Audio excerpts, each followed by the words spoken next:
బాబు జగజ్జీవన్ రామ్ ఆశయ సాధనకు అందరూ కృషి చేయాలని జిల్లా కలెక్టర్ ఆశిష్ సంగ్వాన్ అన్నారు. బాబు జగజ్జీవన్ రామ్ జయంతి సందర్భంగా స్థానిక మున్సిపల్ కార్యాలయ ఆవరణలో వేడుకలను నిర్వహించారు. ఈ సందర్భంగా కలెక్టర్ మాట్లాడుతూ ఆయన క్విట్ ఇండియా పోరాటం, గ్రీన్ రెవల్యూషన్ వంటి పోరాటాల్లో పాల్గొన్నారని తెలిపారు. రాష్ట్రంలో సన్నబియ్యం పంపిణీలో భాగంగా జిల్లాలో 60% పూర్తయిందని తెలిపారు. ప్రజలు ప్రభుత్వ పథకాలను సద్వినియోగం చేసుకోవాలని అన్నారు.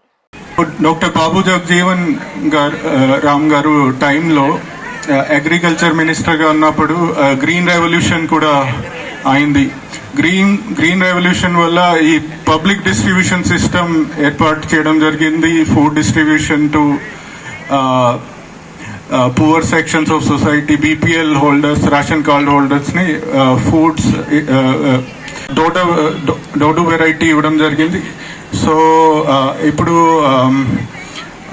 సన్నా బియ్యం ఇవ్వడం జరుగుతుంది. అండ్ కామారెడ్డి జిల్లాలో ఇప్పుడు అరౌండ్ 60% డిస్ట్రిబ్యూషన్ ఆల్రెడీ అయిపోయింది.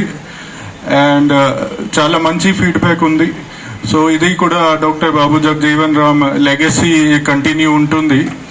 సో మరి ఒకసారి మీ అందరికి డాక్టర్ బాబు జగజ్జీవన్ రామ్ జయంతి శుభాకాంక్షలు. Thank you.